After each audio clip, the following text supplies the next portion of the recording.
June 29th, 1944, 05:33. Hours outskirts of St. Lo. Normandy, the morning mist had not yet lifted from the sunken lanes of the French countryside. Dew clung to the hedgerows like beads of cold sweat, and the distant rumble of artillery rolled across the fields like muted thunder. In the grey light, the land seemed suspended in a breath before violence, a stillness so complete that even the birds had gone silent. Inside a mud-splattered M4 Sherman, engine growling low like a caged animal, Staff Sergeant William Harlan ran a gloved hand across the condensation forming on the periscope glass. The inside of the turret smelled of oil, sweat, and cordite, the permanent perfume of armored warfare. Somewhere on the other side of the fog lay Panzer IVs, the steel predators of this battlefield, their high-velocity guns known to punch through Sherman armor as if it were tin. The crew said little. In these quiet pre-combat minutes, words were useless. Harlan, the commander, Foster, the gunner, Levine, the loader, Riker on the radio, and Dale, the driver. They sat in a silence that was not peace, but rather acceptance. A silence of men who knew that statistically, 1 in 3 Sherman crews never made it out once the Panzers opened fire. The radio crackled with static. All units, hold your position. Do not advance. Armor recon confirms enemy armor movement. Panzer division expected within the hour. You are to maintain corridor control. Repeat, hold position. Riker lifted his headset and glanced at Harlan. The words hung heavy, heavier than the tank's armor itself. Hold position. For an infantry platoon, those words meant dig in.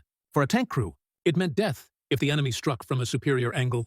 Foster, the gunner, muttered under his breath, not loud enough for the commander to hear clearly, but enough that the others caught it. Hold position. Against Panzers?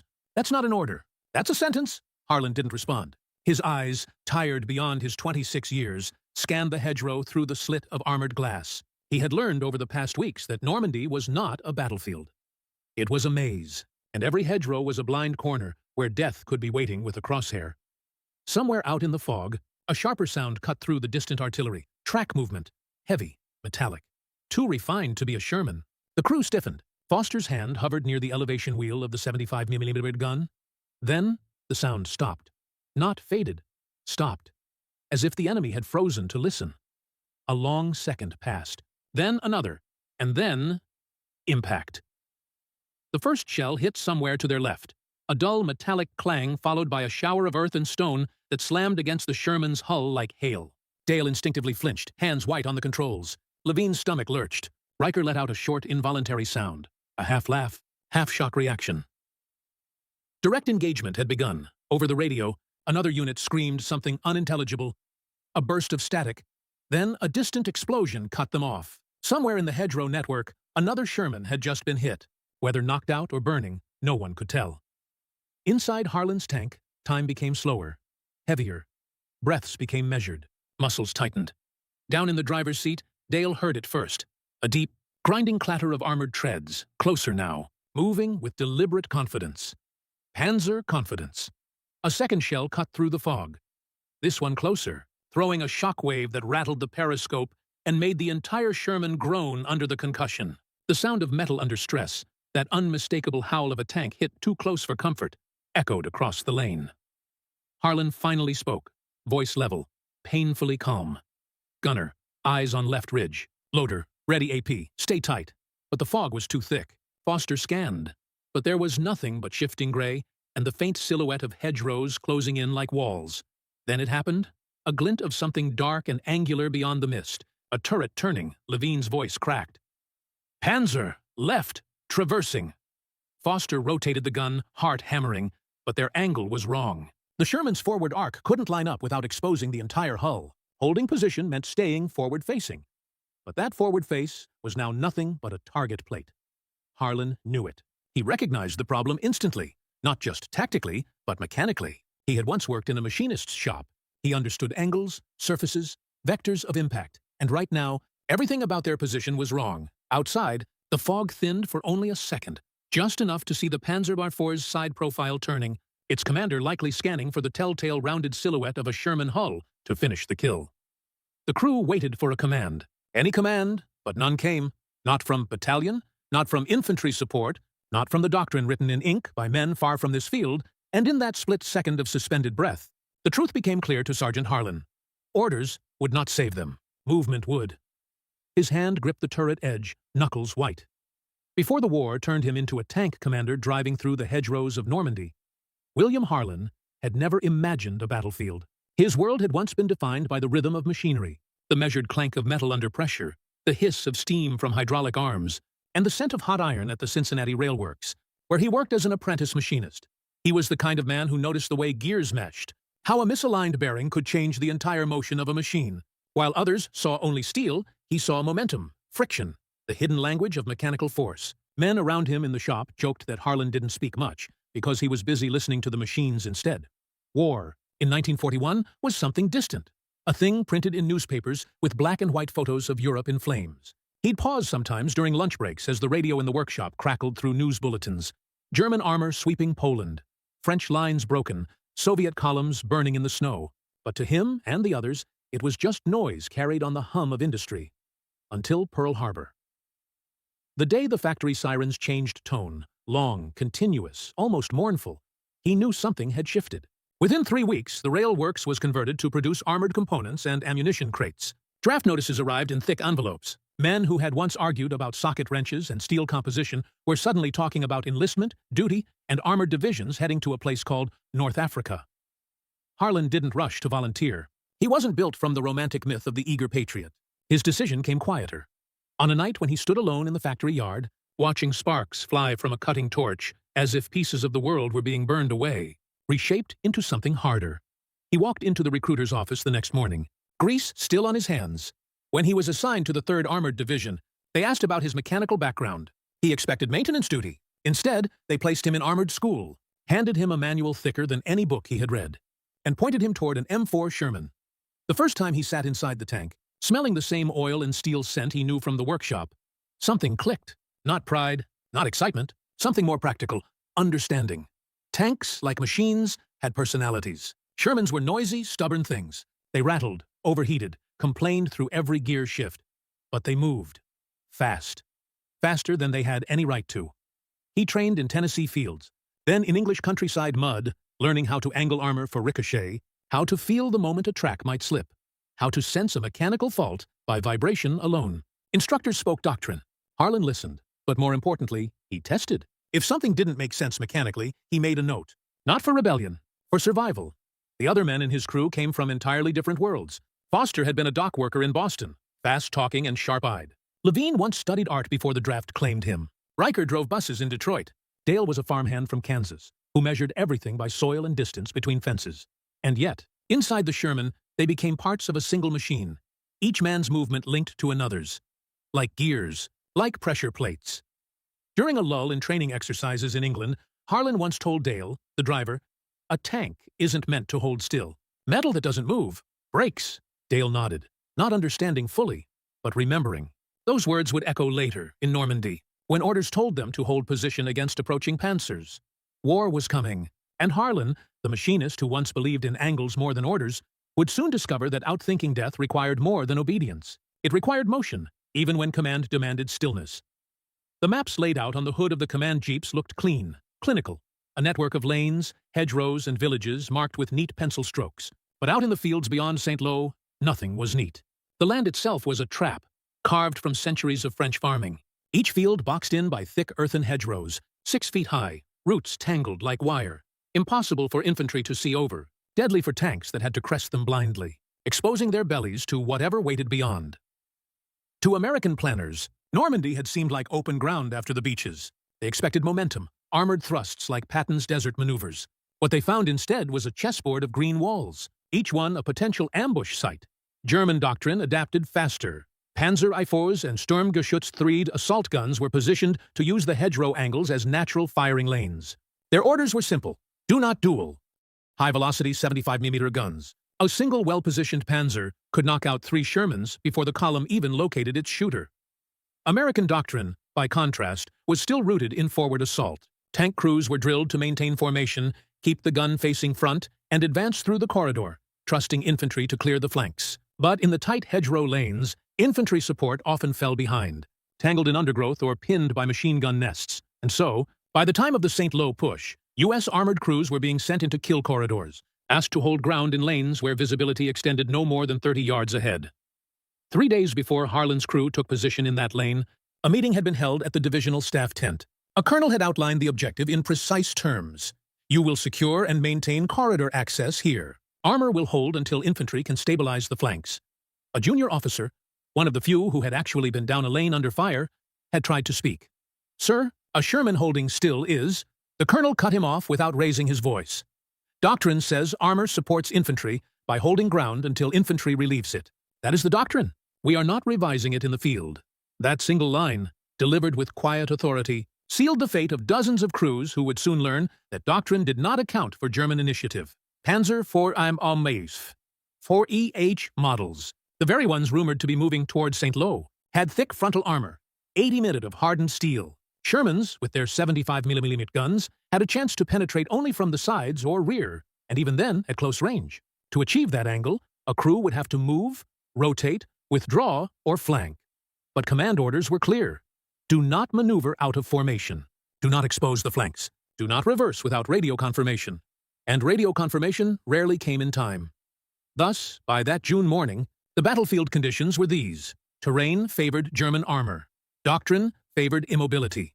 Communication was slow, often failing in fog or artillery. Shock. The enemy expected American tanks to behave like predictable machines, and that expectation became their confidence. Panzer commanders believed, with reason, that Sherman crews would hold position until they were killed. Some even joked in their field notes that American tanks seemed to accept death with formal discipline, refusing to leave their assigned lanes even as rounds tore through their hulls.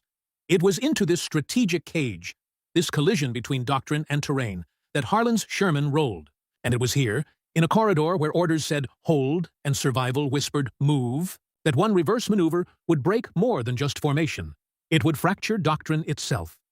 For a few long heartbeats, nothing moved. The Sherman sat in the lane like a static target, exactly how doctrine intended. Gun forward, infantry assumed on the flanks, engine idling low to avoid giving away position. The fog lay heavy, deadening sound, making distance impossible to judge. Then, through the periscope glass, a faint shape shifted on the left ridge. Not movement, a silhouette, angular, boxy, German, a Panzer IV turret. Turning in deliberate predatory rotation, Foster saw it too, jaw tightening as his hands tightened on the elevation wheel. Turret traverse. Left. Left. Left. The Panzer stopped its rotation. Its gun locked into position, a hunter settling on its shot. Over the headset came the calm, final confirmation from battalion. All armor, enemy bearing confirmed. Hold position. Do not reposition or reverse without direct clearance. Infantry elements en route. Hold corridor control. Hold. That word again.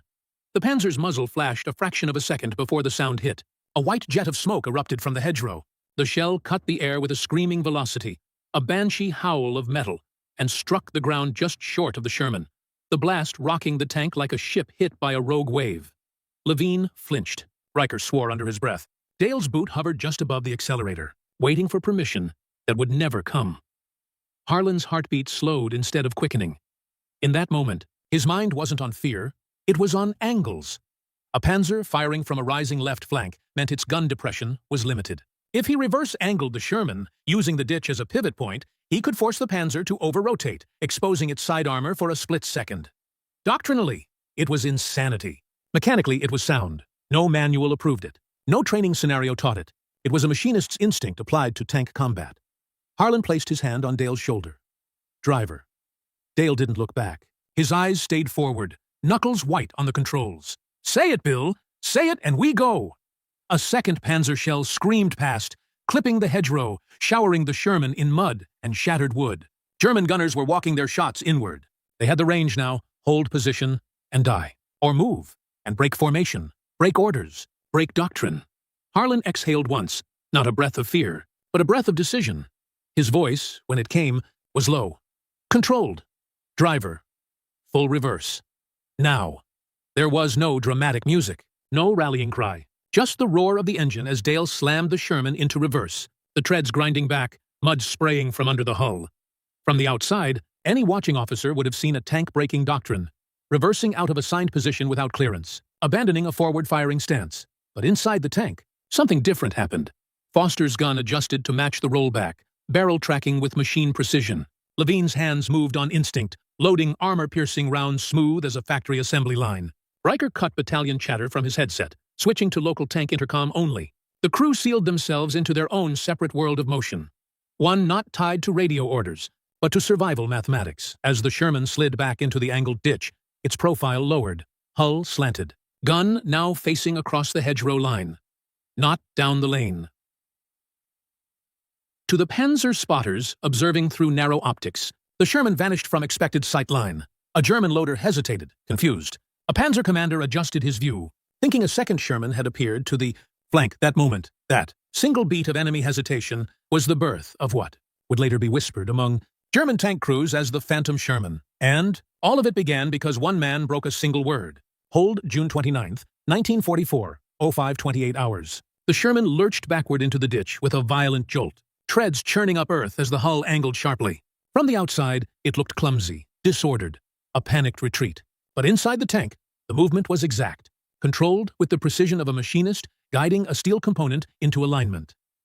The Panzer gunners, expecting a static target in the open lane, had already begun adjusting their optics. They anticipated the Sherman would hold its forward stance, present its frontal armor, and trade shots until one of them died. Instead, the American tank vanished from the expected arc.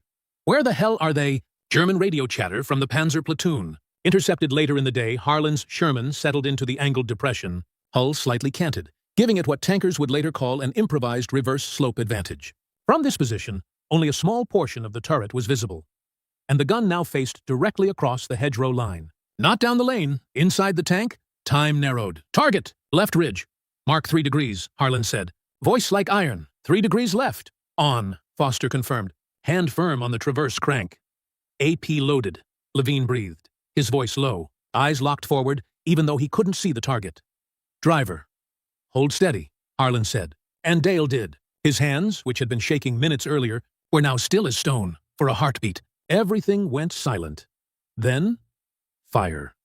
The Sherman's 75mm gun kicked back with a brutal metallic shriek, the entire turret recoiling as the shells screamed across the short distance, striking the Panzer IV not in its thick front plate, but across its exposed right flank. Just above the suspension, the German tank lurched violently, smoke bursting from the hit point as the crew scrambled. Surprised, they had not expected a flank engagement so soon, so close, and from that angle. A second Panzer, further up the line, rotated its turret too far in response, overcorrecting, expecting a second Sherman. From their optics, a reverse-moving tank suggested multiple vehicles withdrawing and repositioning. In reality, it was one tank, one decision. Hit confirmed. They're panicking, Foster said, adrenaline sharpening his words. Loader, next round. Same angle, Harlan ordered. Levine slammed in another AP shell, the casing clanking against the breech. The Sherman's engine rumbled beneath them like a living thing, ready to surge or reverse as needed. Outside, German smoke grenades were being thrown. Standard Panzer doctrine when flanked. White plumes burst across the hedgerow like ghostly curtains, blinding both sides. But Harlan understood something about motion and steel. Smoke favored those who were already maneuvering. The stationary tank became lost prey. The moving tank became the unknown hunter. Drive. 1 meter forward. Nudge. Don't crest, Harlan commanded. Dale eased the Sherman forward, not enough to reveal the hull, but enough to shift the firing arc by just a hair. Gunner. Adjust. Fire. Another shot. Another hit. The second Panzer stalled, its turret frozen mid-rotation. To the German infantry watching from further down the lane, it looked as though multiple Shermans were darting through the hedgerows, appearing at angles no doctrine had accounted for. But no, it was still one tank, one decision, one unauthorized maneuver rewriting the flow of armor combat in that corridor. For 37 seconds, the battlefield belonged not to doctrine, but to motion. Obergefreiter Karl Weiss, gunner of the lead Panzer IV, had fought in North Africa and on the Eastern Front. He had seen Shermans before, predictable machines, always pressing forward, never retreating except in full panic, and even then, doing so in straight lines that made them easy targets. What he saw now did not fit any pattern. The first Sherman had been sighted holding position at the end of the hedgerow lane, exactly as expected. Weiss had adjusted his optics for a frontal shot, elevation perfect, distance controlled. The kill felt certain even before the first shell left the barrel. Then, it vanished. Not fully, just enough that the angle broke, enough that the front plate was gone, replaced by a fleeting shape angled wrong, too low, too lateral, not retreating straight, but sliding, like a hunter circling rather than prey fleeing. Zweiter Panzer, another Sherman on left flank. A voice crackled over the net. But that didn't make sense. Weiss knew the terrain. There was no room for a second Sherman to maneuver like that without being seen entering the lane. Yet shells came from the side in rapid succession, striking the column with precise timing, as if coordinated by multiple tanks. Fear in experienced tankers does not announce itself. It creeps in through confusion. Smoke grenades were deployed, standard countermeasure. The air filled with thick, billowing white curtains, hiding the Sherman from view. That should have helped. It always helped. But this time, the smoke worked against them. Somewhere inside that shifting fog, the reverse maneuver had given the American tank a ghost-like signature. Each time Weiss adjusted his sight, the angle was wrong again, like the enemy tank was folding space, appearing where it should not be. The German radio net grew tense. Panzer Dreh. I see movement on the hedgerow crest. Negative. That's not possible. That ditch is too narrow. It moved. Swear to God, I saw it. It moved backwards and sideways. Backward and sideways. Not a retreat. A controlled slide, like a trained boxer stepping offline from a punch rather than simply stepping back. Weiss's commander, Lieutenant Rudolf Stahl, clenched his teeth. He recognized tactical maneuver, but this was doctrine abandonment. American tanks did not fight like this. Is that an M10 tank destroyer? Stahl muttered, lowering his binoculars. Tank destroyers were the only U.S. units trained in rapid reverse flanking. No, sir, Weiss whispered. Sherman chassis. For a heartbeat, no one spoke. Then came the quiet line Weiss would later write in his after-action report. The American tank fought like a prowling animal, not a machine bound by orders. The 3rd Panzer in the line, lacking visual clarity, fired blind into the smoke, hoping to pin the unseen enemy. The shell went wide. Panic fire. The first sign that discipline was cracking. Inside their armor, German tankers felt something new. Not fear of being outgunned, but fear of facing something that did not follow the rules. Something that moved in angles they had not trained against. A mechanical phantom slipping between hedgerows as if guided by instinct, not command. And that fear, more than armor thickness or gun velocity, fractured their rhythm. In 37 seconds, the battle had shifted from armored doctrine to psychological warfare, and all from a single reverse maneuver. By the time the smoke cleared and the infantry finally secured the lane, the hedgerow corridor was a graveyard of twisted metal. 2 Panzer IVs lay crippled, their hulls still smoldering, tracks blown apart. A 3rd had been abandoned intact, its crew having fled under the confusion of smoke and shifting gunfire, believing they had stumbled into a multi-tank ambush. But there had only been one Sherman. The surviving American units, arriving late and out of breath, found Harlan's tank half submerged in the ditch, still angled in that strange position. Neither retreat nor advance, but something else entirely. A stance of calculated defiance. 10:15. Hours. Battalion field briefing. Makeshift tent headquarters. Captain Miller, who had not seen the maneuver but had only listened to radio chaos, slammed a stack of reports down on a folding table. Who authorized that reverse movement? Who pulled that tank off axis? The communications officer, pale and exhausted, shifted uncertainly. No authorization, sir. Sherman 3-4 moved on its own. Moved on its own. In military language, that meant insubordination. Harlan and his crew were pulled from their tank and brought under canvas for debrief interrogation, not commendation. Their uniforms were still streaked with oil and soil from the ditch. They had the look of men who had survived something not yet understood by those questioning them. Captain Miller's tone was cold. Sergeant Harlan, do you understand that reversing without command clearance constitutes a breach of armored doctrine under Section 4B? Harlan did not defend himself. He simply recited the mechanical conditions as if reading off a tool calibration sheet. Panzer barrels high on ridge. Depression insufficient. We were visible. Angle unfavorable.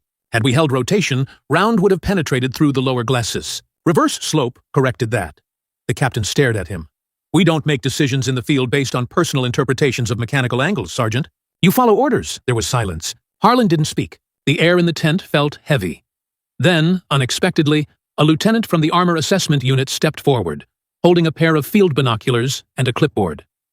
Sir, with respect, I reviewed the hull impact marks. The Sherman would have been destroyed in the first 30 seconds if it held position facing forward.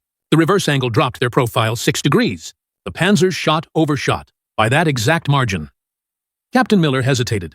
The tent fell quiet. For a long moment, doctrine and reality stood opposed. Ink on paper versus scars on steel.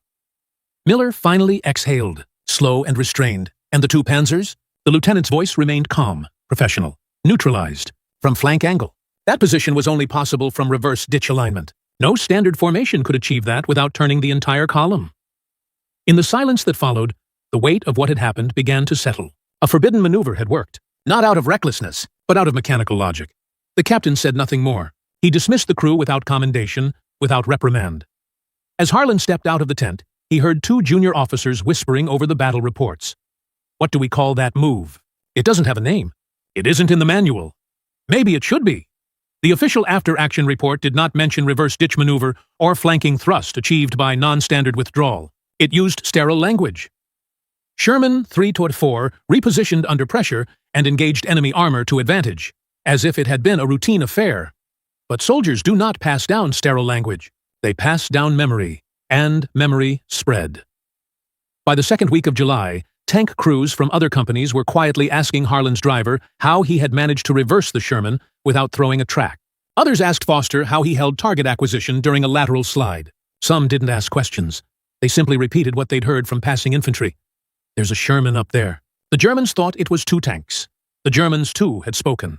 Prisoners captured days later during infantry sweeps near St. Lo reported something strange.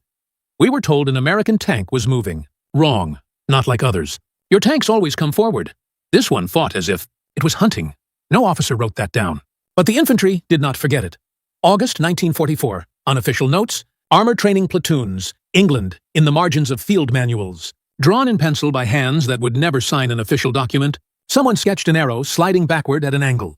With a note beside it, reverse side shift, reduces target plate. Chat to thie, chat forces enemy turret rotation. Try if pinned. It wasn't a doctrine. Not yet. It was a whisper.